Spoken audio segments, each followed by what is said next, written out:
자, 오늘 대림절 첫째 주일 아름다운 소식이라는 제목으로 하나님의 말씀 함께 나누겠습니다.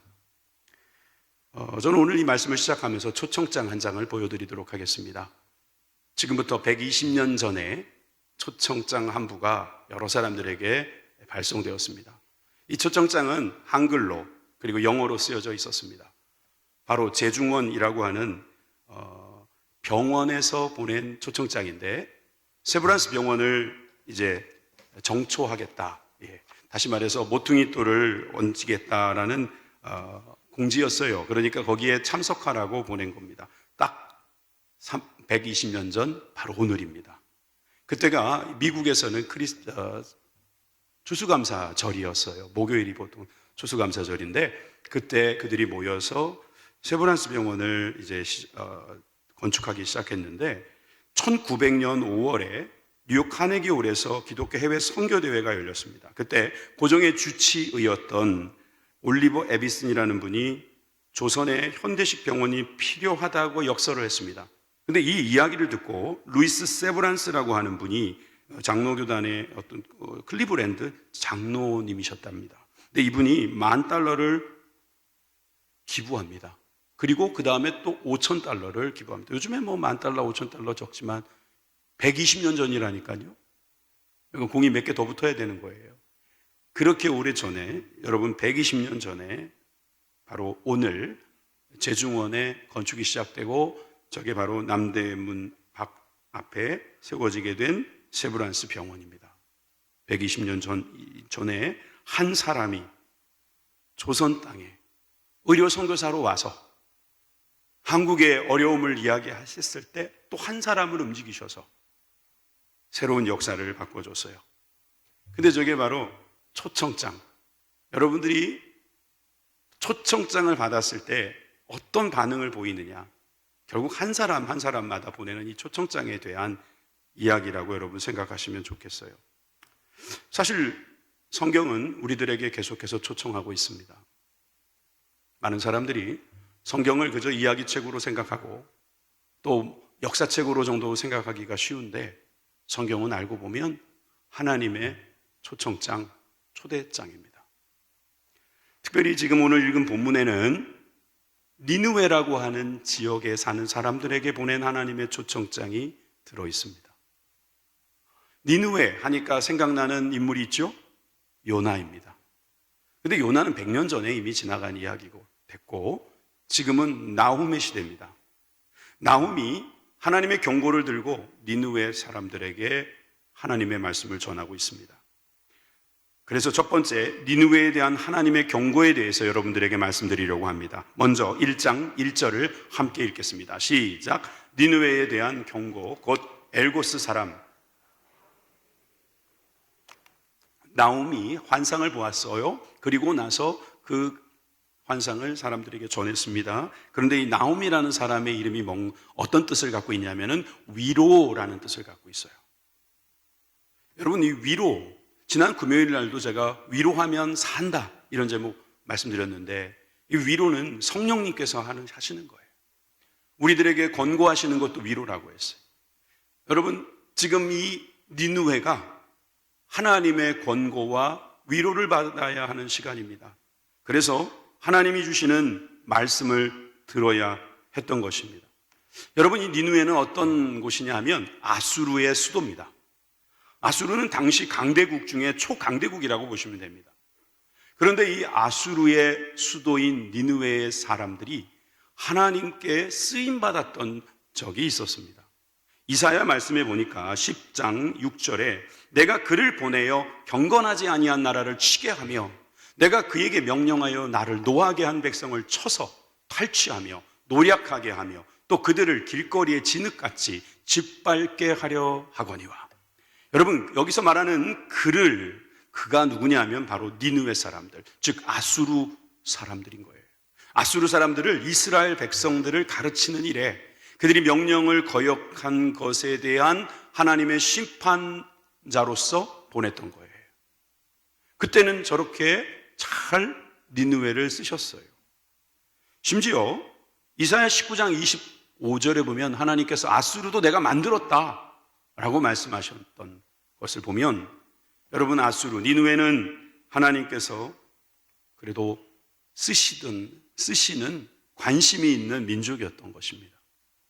그런데 이들이 계속해서 교만하여 하나님의 말씀을 깨닫지 못하자 그들에게 심판의 경고의 메시지를 보냈습니다. 이 메시지를 받을 때 어떤 반응을 보이느냐에 따라서 그 사람들은 달라지는 거죠. 그런데 이 나움 시대에 니느웨 사람들이 어떤 반응을 보였는가? 9절에 잘 나와 있습니다. 우리 9절을 다 같이 한 목소리로 읽겠습니다. 시작. 너희는 여호와께 대하여 무엇을 꾀하느냐? 그가 온전히 멸하시리니 재난이 다시 일어나지 아니하리라. 여러분, 저들이 무슨 반응을 보이냐면은 꾀한다는 거예요. 꾀. 자신들의 생각으로 경고를 해석하고 그 경고에 대해서 사람들과 의논하고 심지어 음모까지 꾸미면서 하나님의 심판을 피해보자고 생각하는 거예요. 100년 전하고 완전 딴판입니다. 갑자기 이런 경고를 들었을 때 이들은 어떻게 하면 좋을까 고민을 잠시 했을 것입니다. 그런데 그들이 믿었던 것이 있습니다. 니느웨 성, 고고학자들의 말에 의하면 성문이 10개요, 망대가 15개요, 그리고 성벽의 높이가 30m예요. 여러분, 꽤 오래전 이야기입니다. 오래전 이야기입니다. 한 2500년 훨씬 전의 이야기입니다. 길이가 12km나 달하는 성벽에, 그 성벽 위에 병거들이 양방향으로 다닐 만큼 넓은 그런 튼튼한 성벽을 그들은 믿었던 것입니다. 하나님께서 아무리 그렇게 경고를 해도 우리가 이걸 잘 지키면 문제 없을 거라고 거드럭거리면서 하나님의 경고를 무시했던 겁니다. 사실 그들이 하나님께 쓰임받을 때는 하나님의 자녀인 이스라엘을 주님께서 좀 손봐주시려고, 깨닫게 하시려고, 그들을 징책하시려고 했던 수단이고 도구였었는데 그들이 교만했었는지도 모릅니다. 그랬을 때 나훔이, 오늘 읽진 않았습니다만 1장 2절에서 6절을 정리해 보면 이렇게 경고하는 것과 마찬가지입니다.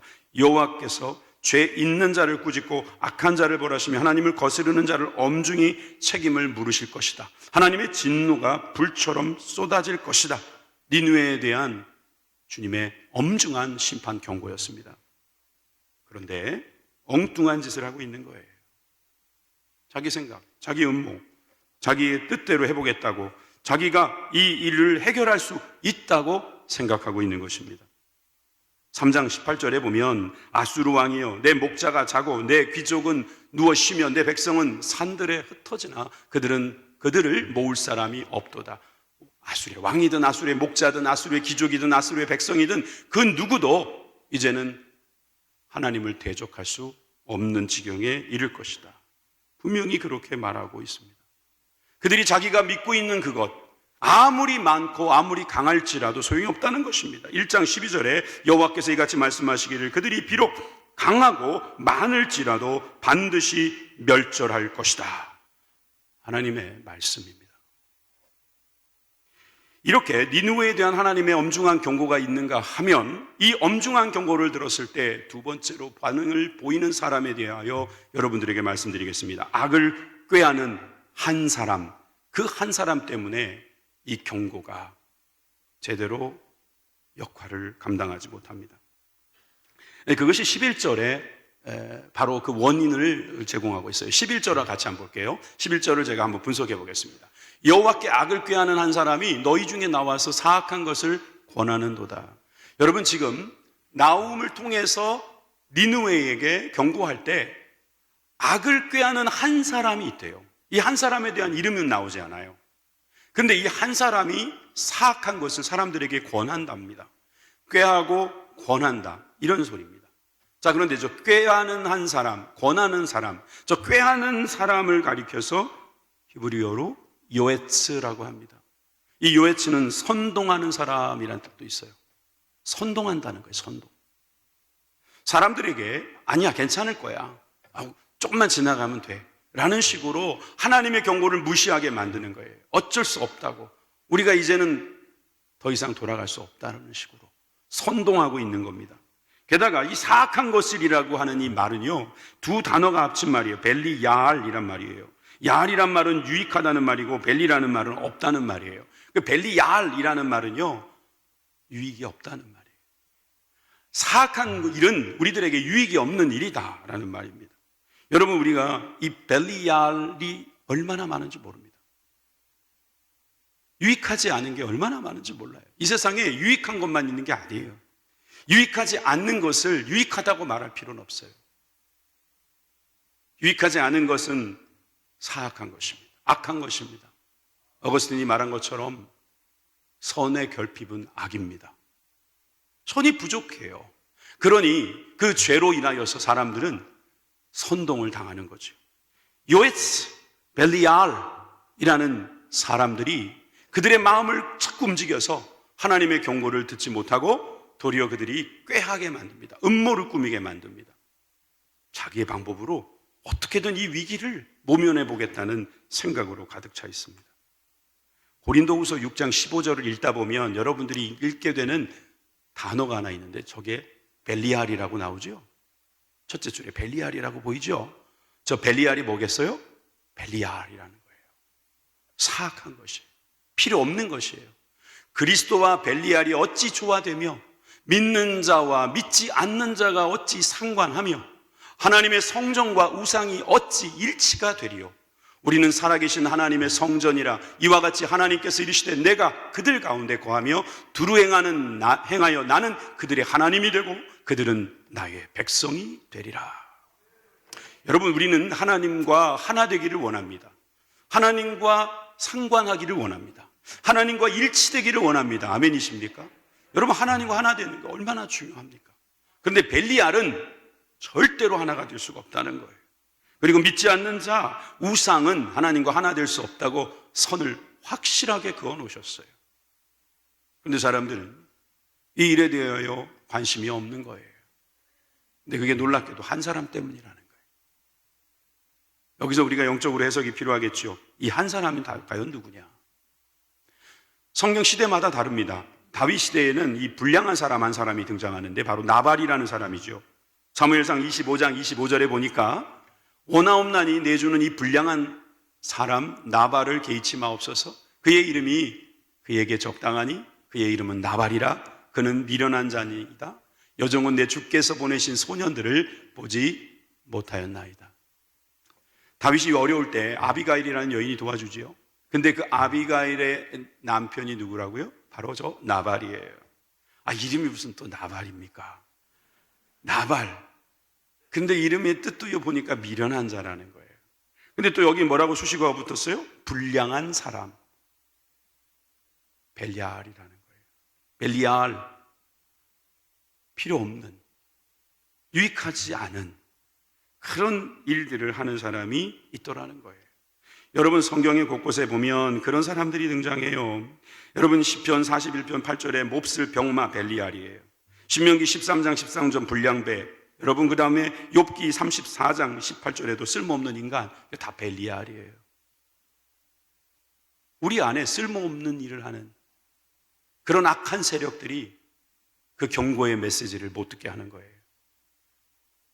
우리 안에 있는 악한 원수 마귀가, 우리 안에 있는 악한 생각이 또 우리로 하여금 그 한 사람으로 만들어버리는 그런 원인이 바로 악함에 있다는 거예요. 여러분, 오늘 우리가 이것을 알게 되면 우리는 다시금 하나님의 초청장, 경고, 그 메시지가 들릴 것입니다. 여러분, 그 시대는 들었습니다. 그 시대는 들었어요. 심판의 예언인가 구원의 예언인가? 여러분, 그 시대는 그 예언을 들었고 그 시대에는 예언의 구원의 예언으로 들었습니다. 그렇다면 여러분은 저 예언이라는 말을 응답으로 바꾸셔도 좋을 겁니다. 심판의 응답인가? 승탑의 구원의 응답인가? 여러분들은 요나를 잘 보시면 좋아요. 요나와 이 나홈은 같으면서도 다르고 다르면서도 같은 부분이 있어요. 요나는 아마 이 나홈의 메시지를 보고 웃고 있을지 몰라요.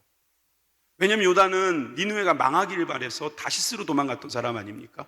물고기 뱃속에 들어가서 결국은 다시 니느웨로 들어갔지만 그는 대충 대충 복음을 전했음에도 불구하고 그들이 돌아왔다는 이야기를 우리가 기억합니다. 그런데 100년이 지난 지금 나움 시대의 니느웨는 도무지 반응이 없는 거예요. 자, 그래서 우리는 요나의 이야기를 다시 한번 볼 필요가 있다는 생각이 들어서 요나 3장 5절에서 6절을 같이 읽도록 하겠습니다. 시작. 니느웨 사람이 하나님을 믿고 금식을 선포하고 굵은 베옷을 입은지라. 그 일이 니느웨 왕에게 들리매 왕이 보좌에서 일어나 왕복을 벗고 굵은 베옷을 입고 제 위에 앉으니라. 조금 더 보여주세요. 니느웨 사람들이요, 요나의 경고를 듣고, 즉 하나님의 예언의 말씀을 듣고 금식을 선포하면서 높고 낮은 자들이 굵은 베옷을 입고 회개하기 시작했습니다. 근데 그 일이 왕에게까지 들렸습니다. 여러분, 왕이 변화되니까 다 변화되는 거예요. 왕이 변화되니까 짐승들까지 금식을 시키는 거예요. 그러면서 가축들까지 회개하면서 주님 앞에 매달리니까 심판하겠다는 메시지가 바뀌었어요. 그건 구원의 메시지가 된 거예요. 요나 때는 그랬단 말이에요. 요나 때. 요나 3장 4절에 보세요. 요나가 그 성읍에 들어가서 하루 동안 다니며 외쳐 이르되 40일이 지나면 니느웨가 무너지리라. 듣든지 말든지. 그러면서 전했는데도 불구하고 사람들은 그 음성을 듣고 그 예언의 말씀을 듣고 그 초청장을 받고 반응을 보이더라, 이 말입니다. 그래서 그들은 구원을 받았어요. 그런데 나움 1장 12절에서 13절에 보면 나움 시대의 니느웨 백성들이 어떻게 했나 보십시오. 여호와께서 이같이 말씀하시기를 그들이 비록 강하고 많을지라도 반드시 멸절을 당하리니 그가 없어지리라. 내가 전에는 나를 괴롭혔으나 여기서 너는 누구겠어요? 이스라엘이겠죠. 다시는 너를 괴롭히지 아니할 것이라. 이제 내게 지은 그의 명예를 내가 깨뜨리고 내 결박을 끊으리라. 원수가 망한다는 것은 그 원수에게 피해를 본 사람들에게는 위로의 메시지일 겁니다. 나움에게 있어서는 이것이 누구에게나 위로가 될 수 있고 권고가 될 수 있는 말인데, 이 말씀에 대하여 반응을 어떻게 보이느냐에 따라서 그것이 작동되더라 하는 거예요. 코로나 시대가 왔습니다. 코로나에 대해서 많은 사람들이 여러 가지 해석을 내놓는데, 그래도 우리 그리스도인들은 하나같이 이야기하는 것은 회개해야 된다는 것이죠. 우리가 그동안 너무 교만했다는 겁니다. 우리가 정말 하나님의 뜻대로 하지 못했다는 것을 우리가 깨닫습니다. 최재천 교수라고 유명한 분 계시죠? 이분과 여러 학자들이 쓴 코로나 사피엔스라는 책이 있습니다. 작년에 나온 책인데요, 이 코로나 사피엔스라는 말은 이분들이 지어낸 말입니다. 원래 우리 인간을 호모 사피엔스라고 하지 않습니까? 호모, 사람이라는 뜻이고, 사피엔스, 지혜로운 사람이다. 그러면 사실은 코로나 사피엔스라고 하는 것보다는 호모 코로나리우스 뭐 이렇게 해야 되는데, 그전에도 그렇게 말을 이상하게 쓴 적이 있어요. 혹시 포노 사피엔스라는 말 들어보셨어요? 사람은 이 휴대폰을 들고 돌아다닌다. 이제 우리 인류는 이 몸의 한 부분처럼 휴대폰을 들고 다녀야 한다 해서 포노 사피엔스라고 말을 했어요. 호모 포로니우스 뭐 이렇게 가야 되는데 말이 이상해지니까 그냥 포노 사피엔스 이렇게 돼버렸어요. 그러니까 지금도 코로나 사피엔스라고 말을 만들어 버린 거예요.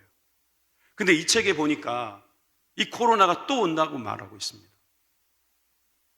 코로나라고 하는 정말 말도 안 되는, 그 정말 눈에도 안 보이는 그 미생물이 원래는 동물에게 들어가서 동물을 숙주 삼아서 활동을 해야 되는데 사람을 숙주 삼고 떠나질 않는 거예요. 이게 극복이 돼도 또 다른 코로나가 올 것이다라고 그런 엄중한 경고를 하고 있습니다. 그랬을 때 이 최재천 교수하고 여러 학자들은 백신이 이제는 세 가지가 필요하다는 거예요. 첫째, 생태 백신. 둘째, 행동 백신. 셋째, 화학 백신이 필요하대요. 여러분, 이 화학 백신은 백신 주사를 말하는 거니까 저와 여러분들이 맞은 그걸 말하는 거예요. 그런데 저 생태 백신과 행동 백신은 처음 들어보는 거예요. 최재천 교수가 유튜브에서 이런 강의를 했더라고요. 우리가 생태적 죄인입니다. 생태를 교란시킨 우리가 죄인이다, 이 말이에요. 이분이 기독교인인지 아닌지 모르겠어요. 그런데 이 생태가 망가졌기 때문에 이 모양이 됐다면 여러분, 생태 백신은 생태를 회복하는 것이 필요하다는 이야기겠죠. 또 행동 백신도 마찬가지입니다. 여러분들이 쓰고 있는 마스크가 바로 행동 백신인 거예요. 사람과 일정한 거리 두기를 한다든지, 또 손을 잡은 것은 손을 씻는다든지, 이런 게 다 행동 백신이라는 거예요. 여러분, 우리가 어떤 일들을 당했을 때, 어려움을 당했을 때 깨닫게 되고 거기에서 고치려고 하죠. 그래서 이 문제들을 해결하려고 하는 움직임들이 점점점 힘을 얻기도 합니다. 그러나 근본적인 것을 볼 수 있어야 합니다. 이들이 말하는 것처럼 생태 백신, 행동 백신, 화학 백신도 중요하지만 더 중요한 것이 있습니다. 우리 영적 백신이 필요한 거죠. 왜냐하면 우리가 변하지 않는 이유는 행동의 변화 때문에 안 변하는 거라고 말한다면 마음의 변화가 없기 때문입니다. 마음의 변화가 없다는 이야기는 진정한 회개가 없기 때문입니다. 또 진정한 회개는 하나님께서 우리에게 깨닫게 하실 수 있는 그런 능력을 우리들에게 주셔야만 가능합니다. 특별히 오늘 말씀이 들리는 은혜가 있다면 그 말씀이 들리는 가운데 우리가 어떤 반응을 보이느냐에 따라서 어떤 사람은 살고 어떤 사람은 죽더라 하는 거예요. 우리 영적 백신, 예수 십자가의 피를 받은 사람들마다 치료를 받고 영원한 생명을 얻습니다. 우리의 몸은 죽을지언정 우리의 영혼은 영생의 복을 누립니다. 주님이 주시는 이 영적 백신을 다 맞으시기를 주님의 이름으로 축원합니다. 심판의 예언이 우리에게 심판의 응답이 된다면 이것은 구원의 예언이요 구원의 응답이 되는 거예요. 근데 도무지 응답을 안 해요. 그런 사람은 아무 소용이 없는 거예요. 도리어 망할 일만 쌓이는 것입니다. 나홈 1장 15절은 앞에서 이야기했던 것에 대한 어떻게 보면 결론이고 희망적인 우리들에게 주는 메시지입니다. 다 같이 읽겠습니다. 시작. 볼지어다 아름다운 소식을 알리고 화평을 전하는 자의 발이 산 위에 있도다. 유다가 내 절기를 지키고 내 소원을 갚을지어다. 악인이 진멸되었으니 그가 다시는 내 가운데로 통행하지 아니하리로다 하시니라. 조금 더 보여주세요. 아름다운 소식. 여러분, 이 아름다운 소식은 하나님께서 우리에게 주시는 구원의 메시지를 말하는 거예요. 그 메시지는 우리에게 화평을 주시는 것입니다. 산 위에 있다는 것은 하늘을 바라보라는 거예요. 위를 바라보라는 거예요. 우리 창립원로 목사님께서 수직적 도움을 구하라고 얼마나 많이 말씀해 주셨습니까? 수평적 도움만 찾지 마세요. 어떤 학자는 그러더라고요. 우리가 가로줄은 잘 친대요. 가로줄은 잘 연결한대요. 그런데 세로줄이 부족하대. 세로줄. 이 세로줄이 뭡니까? 결국 하나님으로부터 도움을 얻는 줄이에요. 이 옷은요 가로줄과 세로줄이 연결돼서 만들어진 거예요. 여러분, 그와 마찬가지로 우리가 살려면 하나님과의 세로줄, 또 사람들과의 가로줄도 필요하죠. 그런데 가로줄만 갖고는 안 된다. 이 생각을 가지고 주님의 말씀에 반응하는 저와 여러분들이 되길 바랍니다. 그런 사람들은 영광을 얻습니다. 2장 2절입니다. 여호와께서 야곱의 영광을 회복하시되 이스라엘의 영광 갖게 하시나니. 여러분, 야곱은 사기꾼이에요. 이스라엘이란 같은 동일한 인물인데 이름이 바뀌었잖아요. 하나님과 씨름하여 이겼다는 거예요. 하나님께서 져주신 거예요. 그래, 네가 이겼다 해주시는 거예요. 그 말은 내가 너를 위해서 도와주겠다. 내가 네가 원하는 거 해주겠다 이 말이에요. 그것이 우리들에게 주신 영광인 줄 믿으시기 바랍니다. 어떻게 했을 때? 주님하고 나의 문제를 놓고 씨름할 때 하나님 나를 도와주세요. 반응이 있잖아요. 반응이. 여러분, 이런 반응이 있기를 바라요. 이런 반응은 하나님께서 우리에게 지금도 보내주시는 그 초청장 안에 있는 것입니다. 예전 제가 영어 공부 한참 할 때 미국 양식에 대한, 그러니까 소위 사무적 양식, 생활 양식 속에서 있는 그런 문화를 한번 공부한 적이 있죠. 근데 그때 초청장을 받게 되면 그 안에 어떤 카드 하나가, 우편 카드가 하나 들어있다고 그래요. 제가 신상을 위해서 이제 흐리게 해놨으니까 누구 건지 모르죠. 그렇지만 저기 보시면 한 장이 별도로 들어와 있는 게 뭐예요? RSVP라고 하는 거예요. 이 RSVP라는 말은요, 불어에서 나온 말이에요. 영어가 아니에요. Reborn this silver plate. 오늘 발음 좀 되는데요. Reborn Silver Play라는 이 불어에서 나온 말이에요. RSVP가 보이세요, 저기에? 그거의 약자란 말이에요. 무슨 약자입니까? 회답 주시기 바랍니다. Reply please.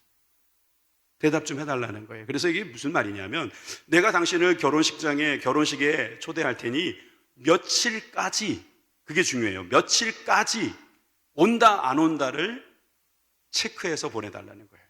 우표까지 붙어 있어요. 그래서 체크만 해가지고 우체통에 넣으면 그쪽에서 상을 준비해요. 밥상을 준비하고요.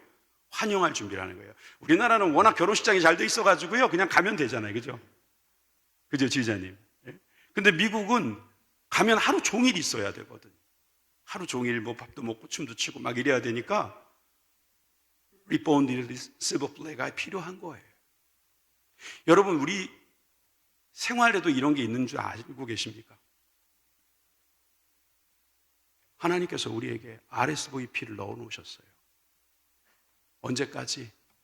올지 안 올지 나한테 보내라는 거예요. 보내시겠습니까? 주님, 저 가겠습니다. 저 주님의 그 천국잔치에 가겠습니다. 주님의 그 나라에 들어가겠습니다. 체크하세요. 언제까지요?